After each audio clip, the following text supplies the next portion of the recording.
How much money do you think you need to be spending per song to be considered a professional level artist? Not an upcoming artist. I'm talking about an established Grammy award winning level artist. Because we actually have a Grammy award winning artist that broke down how much they are spending on one single song. Exactly what it looks like. Every single line item. And we got some indie artists who did the exact same thing. When you see these numbers, you might realize I'm not spending enough, or might realize that I don't even have that money to spend.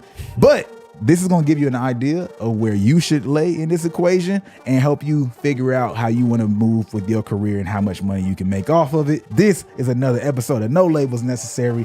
Check this out. Money Long dropped a bomb on IG. Miss Money Long. Miss Money Long. She's a Grammy Award winning artist. For those of y'all who do not know, Hours and Hours came out the gate. It's been maybe 2 years now since it first like hit and popped, but she's been writing for, you know, the GOATs of the industry for a while. You're talking about Rihanna's, what's the California King Bed, songs like that, right? Wait, for real? You know him. Yeah, she wrote that. I did not know that. Exactly. She's one of those that her pen is very, very strong. Oh, damn. All right, shit. Exactly. Oh. So when she talks about how much money she's spending on music, right? She's spending it as an artist, by the way. Not like, oh, this is just the more business savvy label and I don't care too much about my music, so I'm going to just spend bare minimum, but just someone who comfortably thinks and feels as an artist and wants to spend. I think that part's important because there's artists who are on different sides where I'm just going to create and I'm going to own every part of the process. I might be the mix engineer, mastering engineer, the singer, the writer, the co-writer, you know what I'm saying? Be my own manager and spend as little as possible. No, she's a traditional artist in that way where she stays in that artist bag for the most part. And she broke it down like this: $1,200 per 12-hour block minimum plus engineering fees. Oof. That's already out the gate a lot of money for artists, but maybe you got your own studio. Yeah, maybe you got an engineer that rock with you and, you know, do it for free. And this is the thing, right? I think all this is going to have to be taken into account. Don't worry, we're going to get into the indie artists numbers as well. Like an actual indie artist who broke his numbers down for a different part of the equation, though. There's a certain level of quality, right, that's required in different genres. I want to say that out the gate. Right? Yeah. To be a top level R&B artist, we're talking about traditional technical quality. Yeah. You're not going to be able to like have horrible mixing. You know, you're not going to be able to come out like X did. That's funny. You know what I'm saying? Like, and take over. It's not a thing. We have yet to see it. Is it impossible? You know, everything's possible, I guess, but different genres have those different requirements. It ain't happening in our lifetime. Exactly. Yeah. So when you look at the level and the quality, that's going to determine the level of equipment and or fees that come along with competing at a certain level as well, especially when we're talking about Grammys. That should be taken into account when looking at her numbers. $5,000 to $30,000 for production. $10K and up for established producers with quantifiable success. This is the good part right here. Like these extra notes that she made, I want y'all to hear that. All right, $10K and up for established producers with quantifiable success. Yeah, that shit, your Zaytovens, your Metro Boomins, your Turbos, you know what I'm saying? These are the names. Yeah, crazy. Right? People that they're a brand in and of themselves. Yeah. All right. So just letting you know, she's giving you a perspective. If you want to work with certain different type of people, that's what it's going to look like. Then she goes $500 to $7,500 for mixing. Higher rates for established mixers with access to specific equipment and sonic quality. That makes sense. This is where we get to it, right? Because if you're going to have, so to achieve a certain level of quality, you're going to need certain equipment, period, right? Yep. It's no different than, oh, I got a certain level camera. Oh, I got a red camera versus I got my first starter Canon or something. Yeah. And those people, they're going to try to make their money back. So I got to charge higher fees because this is an investment to buy this equipment or to even get access to this equipment. Yeah, I'm trying to think. Who were we talking to that said, Urko. Urko said that when we went to his studio. He said something like, I can charge what I charge because I have like certain speakers and boards and things that you're not going to see in the average studio. Like, oh, okay. Yeah. And best believe, I know a lot of y'all might think, man, people are just finessing and things like that. The quality difference is very real. Yeah, 100%. It's very real. I was personally messed up for a good minute. He was. Bro, I was very I was there. He was. I was very mad. I could not consume music the same, or I was hurting by the low level of quality that I realized that I lacked in my music listening experience, bro. Like I get goosebumps just thinking back to it. We were listening to Erico, shout out to Erico, man. If y'all don't know, he's mixed like a lot of people. Jay-Z, DMX, I believe, Kanye. Yeah. So Travis, we were listening to Praise God. Praise God. Yep. Off which album is that? I almost said Life Pablo. Donda. So he mixed that album, right? We're listening to that. I've heard the song before. Yeah, great song. It's a good song. You know, that's bro, you hear it there, the way it affects you emotionally. Yeah. Like it's a whole nother, this is how music is supposed to be listened to. That shit just like hugged you. Bro, exactly. I feel like I could just sit there, you know, and just chill and listen to music. Like in the same way someone go listen on you know, in a little a hammock and chill outside and read a book. I could just sit in that studio, get in a comfortable chair and just listen to music. Yeah, 100%. Yeah. Like that's how crazy it was. So point is, it's a huge difference. And he even talked about him being able to listen, the level of quality of the level of the quality of his equipment allowed him to even mix faster because he doesn't hear. He doesn't have to work through all these issues as much because sometimes you correct one thing and now you can hear all these other sounds and it's like it's this entire noise and dirt that you have to work through. Now it's just crystal clear where the problems are. So there's very real things that get worked through when you pay for people with these equipment. And I suggest anybody, if you have the opportunity, to go to a high quality studio. Right? Maybe it might not be the best of the best, but just find something better than yours and then slowly work your way up the ladder. And it's going to be continuously like a journey. Like, okay, I need to, for the art of the music, like I need to try to continue to make this more consistent of experience. It's a beautiful thing. Yeah, that's when it's a difference between a good sounding song and a song that's an experience. Because that sure as hell was experience. Yeah, that was a multi-million-dollar studio of his. Multi-million-dollar studio. Mastering. $500 to $5K for mastering, depending on the number of songs needed, right? Which I think we all know. And we all know that there's tools like, I'm not going to shout anybody's particular out. Yeah, I know it. You know what I mean? There's automated tools, right? That you can just throw your music in, $20, and AI will make it sound better. For sure, right? And a lot of y'all, I suggest y'all use that. Not try to pay somebody $500 to $5K until you start getting to that level you can justify it. Just no different than for the pod, some episodes we've used the free Adobe AI. You know what I'm saying? Yeah, we've used the Adobe AI. Oh, yeah, I remember that phase. Yeah. I remember now. Okay. Yeah. I mean, you know, it still gets used sparingly if a mistake occurs. But you know, that's what I compare it to. $1K to $50K for single album artwork, depending on the quality of images you choose to produce, including editing and graphics. Shout out to the graphic designers. $50K for album artwork. That shit is crazy. Especially in today's age, right? So we're going to go, generally speaking, the lower end of this because we know, like, ain't none of y'all paying that. Yeah. Right? Like, I want to know who is paying that. I would love to know. Well, you said a scenario that I think made sense. Talk about that one. I could see it being if you were working with like a culturally relevant artist and you wanted to buy one of their artworks to be your artwork. But at that point, you basically, it's like buying art. You know what I'm saying? Right. It's like I own it and I get usage rights to it. So in that very specific scenario, I could see it. But I couldn't see an artist commissioning even a really good graphic designer. I could be wrong, man. Graphic designers, don't come to me in the comments, man. I'm new to this. You know what I'm saying? I'm learning.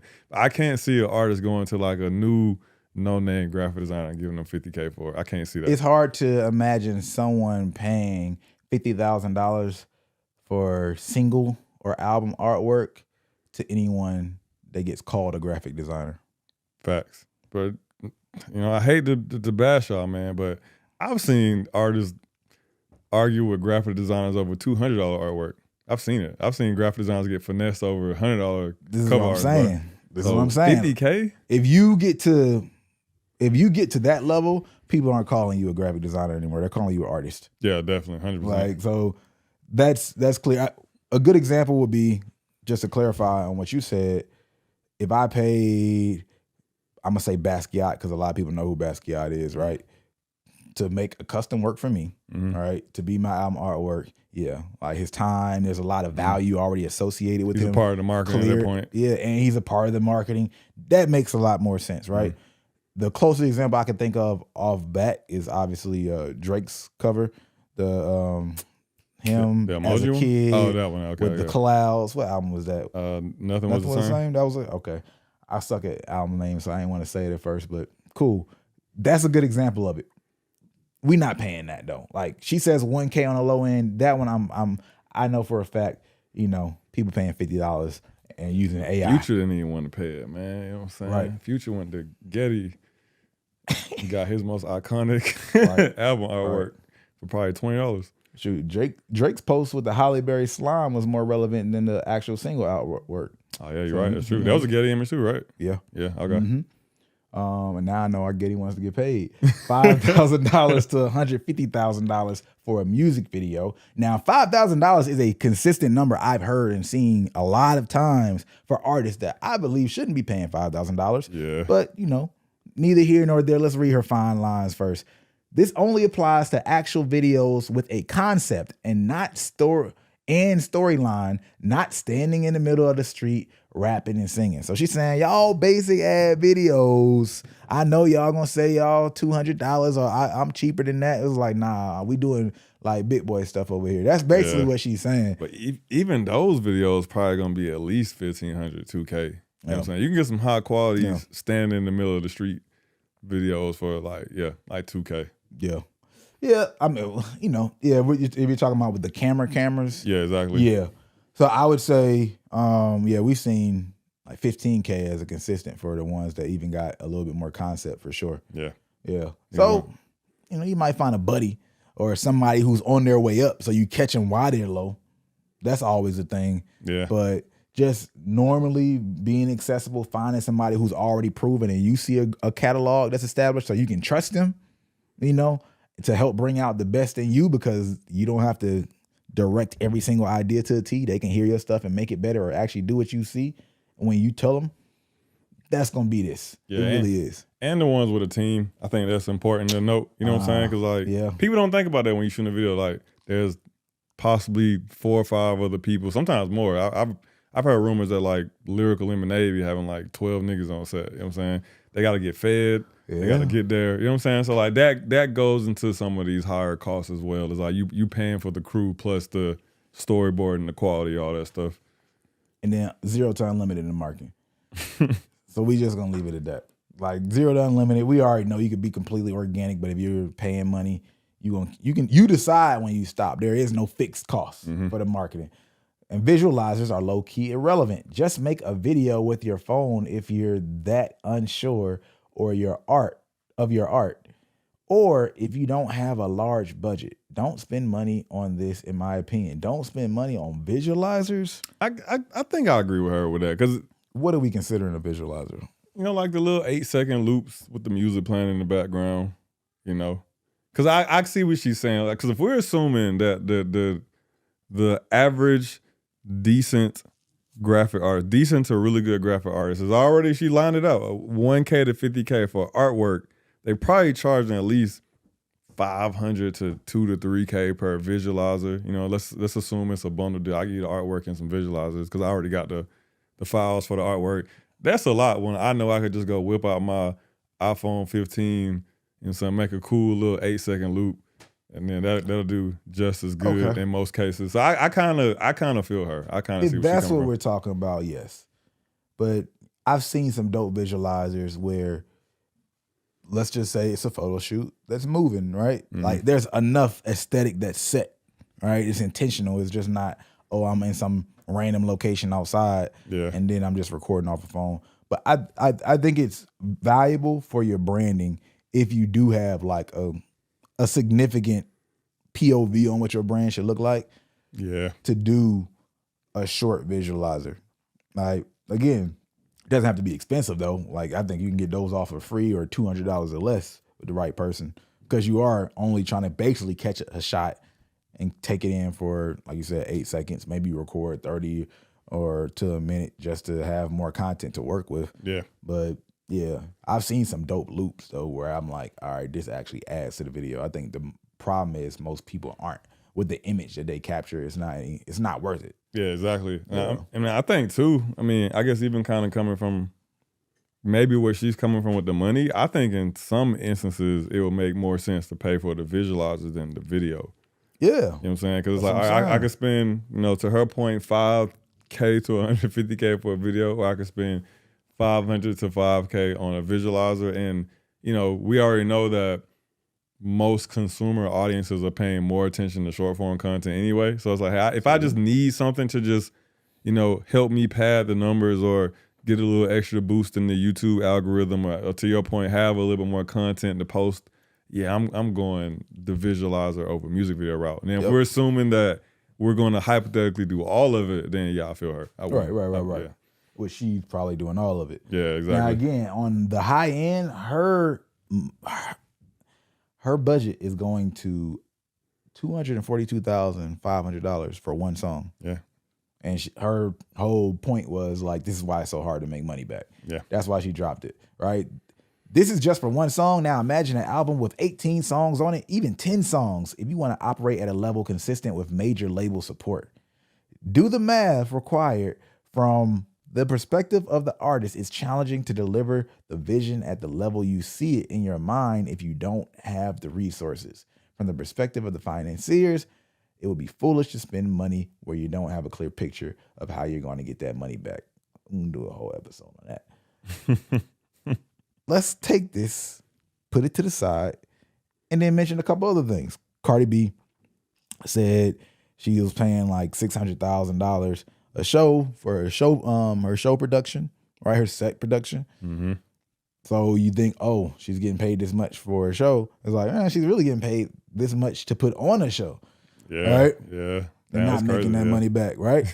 So, of course, if you're performing at that level, you're doing it that way because you got to maintain brand. That's the only reason you want to do it. All right. Of course, you got the art. Well, you also have the artist side. I have my artistic vision, but then I also have a brand that I have to stay consistent with, and I need it to be a certain level of lit. I need a certain level of reliability, which means I can't pay the cheap person that everybody like, oh, I could just get a nigga for this amount of money. Yeah, you can, but if you're in business long enough, you'll start to understand why people don't just get old bruh with who's only for $200, $500, $1,000 or whatever, right? Reliability becomes huge. Expertise becomes huge and even more meaningful when the stakes raise, right?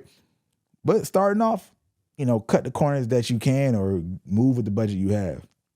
Taking that to the indie side, then you have the Russell talking about these shows, and this is an old post. We talked about it before, but it was a great time to bring this back.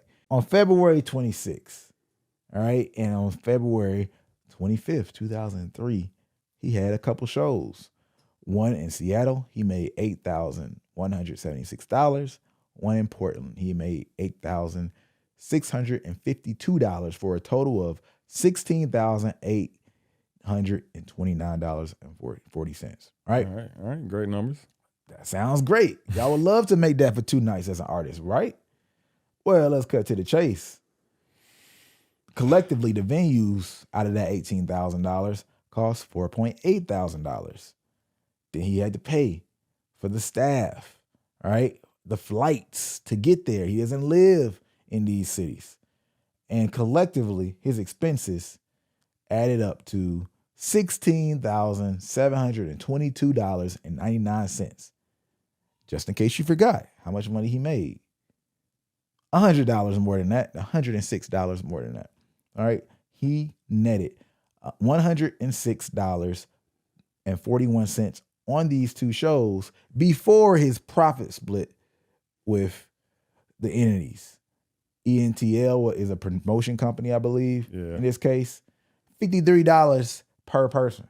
Now, why would you want to do this to yourself? Why would a business want to break even is a better question, right? because that's what you have to look at yourself as, a business. Promotion. Yeah, promotion. Like the business side, the ENT legends, they get to say they had LaRussell, right? They helped him put on his shows. That's a part of their growth, right? When they start pitching other people, because the other people are going to say, oh man, yeah, they brought LaRussell to the city. So one, they know that they're trustworthy to bring other people to the city, and then other artists are more willing to work with them. Great for their business long term. Now, LaRussell, why would he want to do it on the artist side? Again, promotion, but what is his promotion requirements or benefits? One, just to show he's active, he's out there getting shows and doing shows. Yep. All right. If you talk to a manager, they're always going to be talking about the hard tickets, right? Got to prove we selling tickets. Establish that we can actually sell some tickets, right? But this is all an investment, breaking even in the meantime to hopefully make more money in the future, right? That's all what it comes down to. Yeah, and I would say too with LaRussell's model specifically, he probably made some money off of merch, good amount of money off of merch. He's very reliant on merch, and then he's big on content. To your point, he probably goes, as long as I get this shit documented, and I can get this to be a 20K, 50K view video that makes other motherfuckers want to come to a future show or his Pagola show in his backyard. In his backyard where the expenses are lower because it's my house. Yep, exactly. Yeah. So I could see artists like him being like, yeah, this is. Because break even is great. We talked about on a really old episode. I don't remember what artist we were talking about. I can't think of the girl that was talking about the production costs and moving the set around. Where we were like, bro, putting a tour on, let alone a couple of shows like this, like you damn near lucky to break even. Breaking even is good. You know what I'm saying? Like it's very hard. Yeah, very hard, bro. Like off of just the shows, we're not even talking about like whatever the merch profits. How they kind of cover this stuff. So like all in all, I would say like breaking even and up is the win. You know what I'm saying? Nice. Losing, you know what I'm saying? Like even if he had lost like a couple $100 on this, because of like those, seemingly tangible long-term benefits, we could still call that a win. Like let's say like worst case he had lost like $1,000 or something. You know what I'm saying? Yeah. Going through this whole process. Then it's like, okay, you got $1,000 to go touch the people, sell some merch, collect some ticket data. You know what I'm saying? Get some content, and then show your team that we moving forward. That's a good $1,000 spent. Let people feel the progress and momentum. That's a real thing. Yeah, exactly. He got totally $1,500 in marketing expenses that he put up here. Those are ads, by the way. $720 on the Seattle ads and $834 on the Portland ads. He's targeting those specific areas. I assume when he was about to do the show, that money would have been a lot more if his content game wasn't so strong. I don't know how many people were at each show, but if it took just knowing what I know from running ads, selling out shows, all that stuff, if he spent $834, without content to get the number that he wanted to, that actually came out, I would not be surprised if it cost at least $5,000.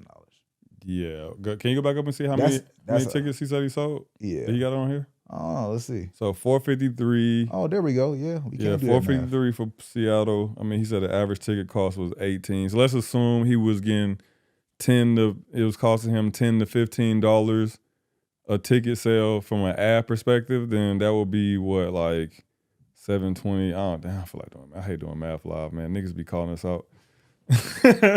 On our math, you know what I'm saying? EJ could do the edit, man. Yeah, so even if he was, let's say he was doing $10 to $15 a sale, that means like roughly 70 to 90-ish tickets would have came from the ads. And then the rest would have came, to your point, from probably content, word of mouth, you know what I'm saying? Shit like that.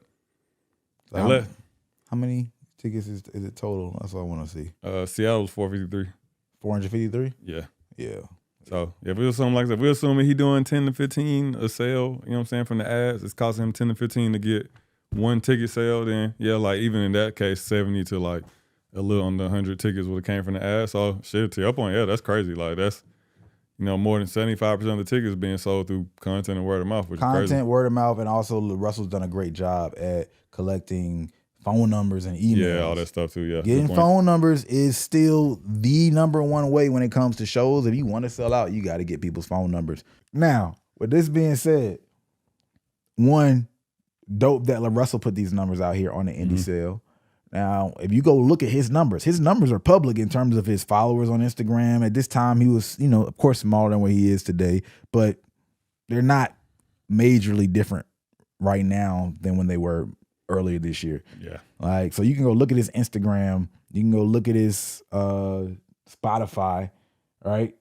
And get a real vibe of what it looks like. Matter of fact, let's just look it up. Let's talk about the fact that most artists fail to understand that it doesn't take forever to monetize your audience. We had an artist literally begin to take off and make $20,000 from his brand new audience in the same month. But how is that possible? It's because we're in a new era, baby. Yes, you want to continue to build a relationship over time, but the first time you make money from your audience can happen today if you understand the new age music marketing funnel for artists. So if you want to hear about this approach and how you can apply it to yourself, I made a completely free video to watch at www.nolabelsnecessary.com/monetize. You got to make sure you put the www, or if you're on YouTube, you can find the link in the description, and check out how we've helped monetize artists for completely free. I promise it'll completely change how you see things. Currently, this number is imperfect because it might change, might have just went up for whatever reason. But 317,000 monthly listeners, all right? And then if you go look at his IG, he's probably somewhere around like 758,000. Now he's at 975K though. I ain't realized he almost to a milli. Oh, shit, man. Shout out LaRussell. Shout out LaRussell, bro. Shout out LaRussell. So with this being said, you're seeing these numbers of somebody who was killing it on social media, which goes back to Money Long's point though, the difficulty of making music and then profiting from that music. LaRussell is running really lean, really smart, really indie. He's not spending these numbers on his music. I can tell you that. Like, he's not spending $240,000 per track. Yeah. You know what I'm saying? Like the high ends of her estimate, probably not even the low end if we just added up all the low ends of her numbers. Yeah. Yeah. It was actually a really great point about his situation. I think when we talked to him, a lot of those pieces to the puzzle he has in house. Yes. And that was the big point where I'm like, all right. And when I said Money Long's like the traditional artist, not an entrepreneur artist. Because I think, I don't want to go into a whole topic because I feel like this should be a whole topic and thing that gets talked about. A lot of times there's these really entrepreneurial artists that give all this inspiration to artists that are not the same animal as them. Preach, brother. You know what I'm saying? It's like, yo, I get what you're saying. You can do X, Y, and Z. And artists that is not that artist, I understand why you're inspired by them. But if you look at everything that they do, and their moment of hustle, their way of looking at business, y'all actually don't look the same. And if you peel back the layers, it sounds very much so like some of the executives that you don't like how they sound. But you're not consuming it the same because it's an executive. You just got an artist saying it, and you're like, oh, that sounds amazing. That's inspirational. But their minds, the way they're doing what they're doing, the numbers they're doing, is because it's a little bit more business than you would be comfortable with, some of y'all. Yeah, and if you need proof, go look at the comments on this video. I guarantee you it's going to be somebody going to say $240K for a song. That's ridiculous. Somebody going to comment back and say, no, brother, just mix your own songs and learn graphic design and cut your costs there. And that artist going to respond back, but the artist shouldn't have to do all that. We should just be allowed to make the music. And there go your proof. I swear to God, scroll through the comments. I bet y'all going to see it. And this is the spectrum that you have to decide where you want to fall between. Exactly. All right. How far leaning are you going to be on the artist side without any business? How far are you going to be on the business side? And how much of the art are you willing to give up? Because undoubtedly, it's proven throughout time, it's very hard to be in full-blown creative mode and full-blown business mode. All right, especially when you're coming up and have minimal resources. Because Money Long touched on it. Like, what did she say?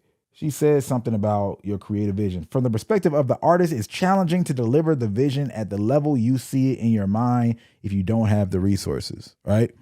So we're not talking about a Kanye who has hella resources right now. And as an artist, if you're constantly growing your vision, you'll hear Kanye still be like, I don't have enough money to do what I want to do, right? So you have that challenge, and that's the artist space. And like, and I actually told the artist this. Even if you have to start off with more of a business acumen side, or if you're an artist and have to submit to the level of business that you can currently do, that's cool, because if you're a real artist, in my opinion, the business will never be able to catch up to your vision. Mm-hmm. Like you're always, you're going to do more, you're going to see more, and you're going to be a bigger and bigger vision, or just different things that you will want to do. All right. And it's very hard to actualize exactly how you saw things in your head, because a lot of times technology don't even exist, or the amount of people that might require. So there's always going to be restrictions at one point or another. Yeah, that's the thing too, man. Give a little support to the not so creative artists, so they catch a lot of flack. But they might just be counting pennies and be like, man, sometimes, to your point, vision is costly. Yeah, people don't talk about that, bro. Vision is costly. And sometimes having no vision will save you a couple dollars, bro. You keep it simple, you keep it light. You know what I'm saying? To Money Long's point, you go sing in the middle of the street. You know what I'm saying? We've been seeing them, what's that platform called? It's not Off the Radar, but the platform where they just be rapping in the middle of the street with the mic hanging down, bro. Them shit's going viral. It's not the most creative idea, but that shit go. And I think it's important as an artist, especially looking at these numbers, to also understand, when do I turn on my super creative brain and I go all out in my creativity? And then when do I possibly tone it down a little bit so I can afford to get to that next big creative idea? Yeah. And I say, artists, I love y'all because I love people, and artists are also people. But they are people. With that reminder, it's a people problem, not an artist problem. I think we box things in, and artists sometimes look at the music industry in a negative way, and then allow that to make them feel impressed and put them in this rut and make them feel like they have this unique problem where this money is creating this issue. But ultimately, you're just going through the fight to experience your artistic freedom. Yeah, that's a great point, because they think it's a money issue. And what it really is this is an industry where everybody really values their skill set. So you look at numbers like this, and someone might go like, man, $7K for mixing is crazy. Set it to a mixing engineer that's been working on his craft for 20, 30, 40 years. Yeah. I brought the point that I thought like $50K for a cover art would be crazy. But let's talk about artists devaluing artists. Oh man, hey, man, it's a couple. Mixing is an art, baby. Producing is an art. All of it is, yeah. Every aspect of this is art in a sense. The marketing is art, the production is art, the mixing is art. That's actually a great point. All of these are the more artistic sides of the art. Re-record the whole episode and really call it out. Because somebody start looking at the marketing costs and be like, man, that shit crazy. I jump up my seat and start making some points. You know what I'm saying? Yeah. I can assume that every position on here would make a similar case if an artist was like, nah, this is too much. This is crazy. And so that's the and every one of these people can get in their bag, including great marketers. In the same way, artists will complain about pop artists. And when I say pop, I mean like popular or viral artists, right? Having an audience that doesn't understand the real shit. You know what I mean? And the audience, man, y'all don't appreciate the real music like mine. Y'all like the basic stuff. The engineer be like, oh man, yeah, you only paying for that because you don't appreciate the real good stuff. I hear all the BS and issues in this. Everybody can do that. It's like, you don't know what got missed, right? So everybody, when you're not in your own bag, you're going to miss it and have some level of ignorance. But again, too, you're fighting for your level of freedom, for your creative vision of art and life. That's what everybody's doing. Yeah, the whole industry is doing. Not even just the industry, bro. Oh, you mean like literally people in general? That's what people are doing. Everybody like would like to work like I'm not making the money that I want to make, and I want to make more money. And why do I want to make it? Because I want to be able to live in this free in this space. That's the life that I want to live. It's the same version. You know, the life we design is an artwork in itself. And artists, I don't know. I think I'm just growing more and more tired of the victimization mentality. That gets pushed on the artists. Yeah, not us. But like it gets pushed on artists so much, and there's a fine line between empathy and what's the word I'm looking for? Bullshit? No. Disempowering. Okay. Like you can tell somebody something. You could be empathetic that somebody might have a harder reality, right? Of what they're going through, like the circumstance. You can have empathy for somebody's circumstances, right?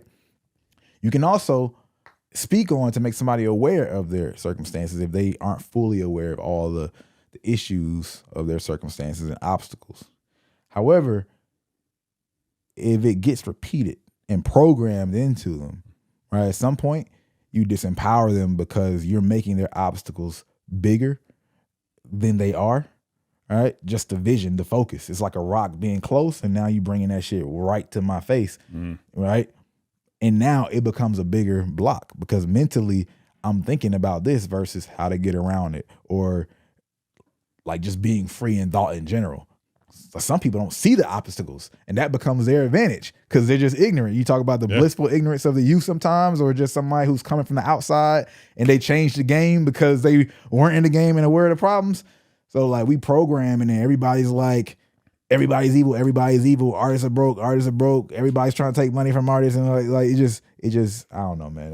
That should get on my nerves. Nah, I agree, man, because it's like, you know, with us being on the marketing side, which marketing a lot of times is one of the more expensive costs of, you know, song promotion or just putting the song out in general, we would see that, right? And what I learned, that there will be some artists who will see, let's just say like our cost, they would see it, and to them there will be just this wall that they feel like was insurmountable. Like I'm never getting over this 2K, this 3K, whatever. And then you could see some artists be like, okay, that's how much it costs. I ain't got it, but at least I know the number now. I know how big the wall is and how high I got to climb. Yep. And you know, I've been saying this for a long time, man. Like one of my favorite things to do in the music industry is to break the rose-tinted glasses of artists. I've been saying it for a long time. Anybody that's ever talked to me one-on-one, you've heard me say it. And this is probably one of my favorite episodes because I can only imagine how many glasses just shattered. Shit, from the intro, for real. Matter of fact, if your rose-tinted glasses broke, drop the googly eye emoji in the comments, man. Let me see how many motherfuckers. You know what's on the spiral eye emoji with the like, it's like the circle. You know what I'm talking about? Yeah, it look dizzy and shit. Yeah. But that tells you a lot about an artist, and sometimes tells you a lot about, like, I don't know, looking back on clients that I see now that are successful, and I think about earlier conversations with them when they were smaller and had less resources. They were always like that type of artist. Like they would hear a number, and instead of letting it discourage them, they'd be like, oh, this is going to cost me $50K to do. Cool, at least I got the number and I know how high I need to shoot. Versus to your point, getting all in their feelings about it, or shit, maybe not even having the information and being at a disadvantage because you don't realistically know how much it costs to get certain things done, you know? So there are artists out there who let these numbers discourage them and take themselves out of the race. And there are some artists who just see this as like a game and it's like, cool, now I know what I need to do. Thank you for letting me know how high the wall is. You know, now I know that I can't just climb this shit up with my hands. I need to go get some pickaxes and some ropes and all that shit, you know? No, that's perfect. Beautifully said. That's a perfect place to end it. This is yet another episode of None of It Was Necessary. I'm BRANDMAN Sean. And I'm Corey. And we out. Peace.